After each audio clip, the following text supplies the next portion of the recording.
Elaine, so one more beautiful, beautiful meeting we conducted recently. And first of all, thank you so much for inviting all these participants to keeping, communication with them because our group is growing and we saw a lot of professional project managers who are seeking, that's what I admire personally, who are seeking for growth, who are seeking for new ideas, new approaches, and new insights and new frameworks and tools. So, how do you feel about this meeting, which we just conducted? It was good, but I sense I still get my blood pressure still goes up when I think about all the responsibilities that we have as project managers. And I almost feel like you're trying to give us permission to say thank you, but no thank you. And the important thing here, someone actually made me aware that in the United States, it's only here that we worry about health insurance and we got to pay this and pay that, and a certain percentage of our income goes to just trying to live, and where in other places people get free health care or they buy their house outright, they don't have a mortgage payment every month. So that's something to really think about. How are we going to make sure that how are we going to make sure that we earn enough so that we're not just slaves to the job, just doing the job because we just need to make more money to Mhm. get to the next payday. Yes. And what we discussed, right? It's not how to take responsibility for everything, because if you take responsibility for everything, you become guilty for everything, right? And for everyone.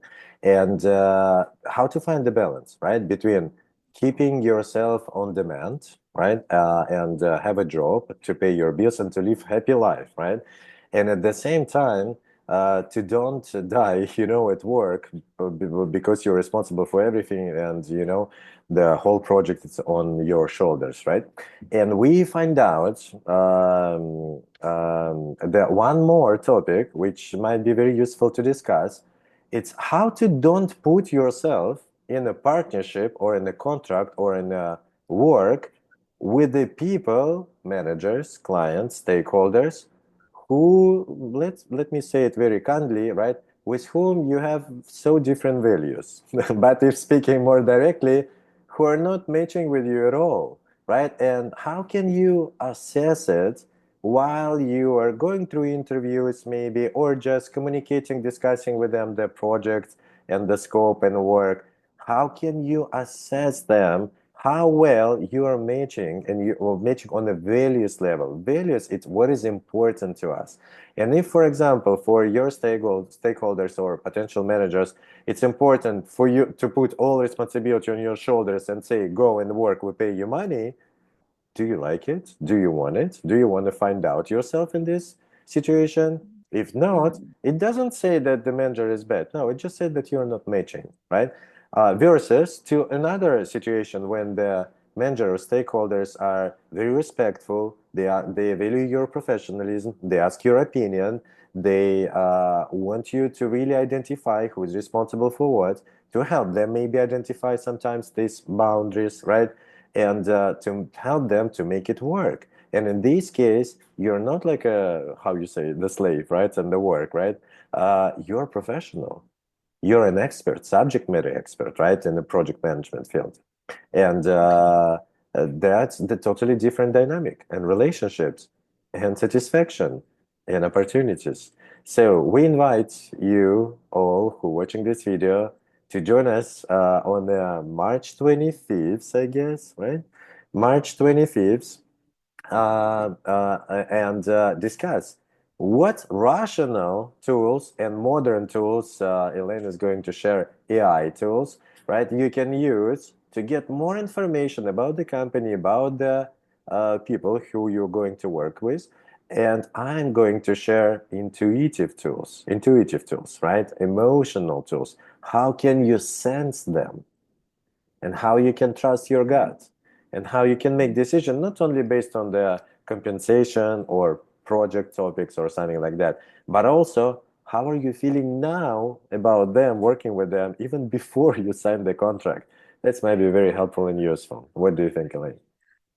I agree, but I want to make also a comment. There was a job interview that I had gone on, and a lot of times companies here in the US now want to have the right to fire on what at will. They'll fire you for whatever. Oh no, you're wearing a red dress. I don't like it. You're fired.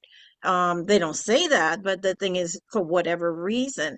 And so I had a manager that I wanted to work for, but I said, I want the right to walk out if it's not working. Mm-hmm. Just like you can get rid of me, I want to be able to get rid of you. She turned all kinds of colors, and she was a black woman. She turned Mm-hmm. all kinds of colors, and she says no.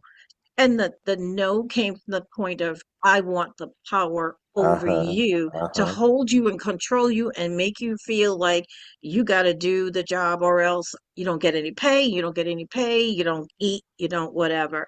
And so I think that's what we're coming to you with, Alexei, is to say, hey, it's okay to do the pushback, but how do we find the right manager and not have them feel insulted or disrespected, Mm-hmm. but to give them the respect, but to let them know, hey, we are big people wearing big underwear too, and can we just all just try to get along and make this work on all levels? So I believe this is going to be a hot discussion when we have our meeting on the 25th.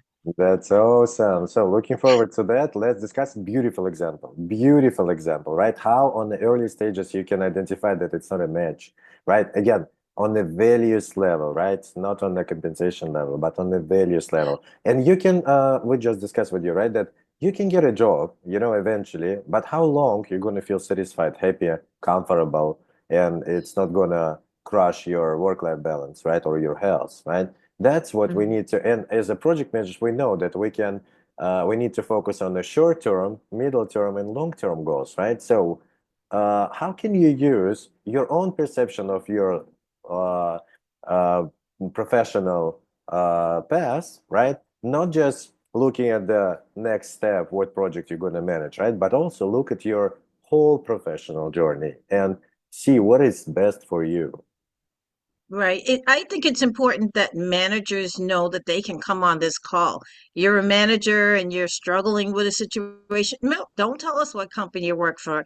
Don't give us your name. We're not recording the meetings, but I think it's important that people, whether you're line staff or you're a manager, or you're the CEO of the company, we're all part of this mix. And in order for it to work, we all have to find a way to communicate and make sure that we're respecting each other, but making sure that we're getting what we all need out to make this whole working relationship really work. And I just want to say one last thing. It's important also that people know not to disrespect companies by taking three offers. I have had clients that told me, I got three offers and I'm going to accept all of them and we'll see which one falls out. That's that's that's in a way it's unethical, but I can understand. So maybe we can hit on that when we have the meeting too. Mhm. We can talk a little bit Of about that. course, of course. Again, our goal here is to help all of you and project managers and CEO and other stakeholders to find yourself in the best partnership, which is going to serve you, your teams, your clients, and your business. So, looking forward to that. See you. Bye.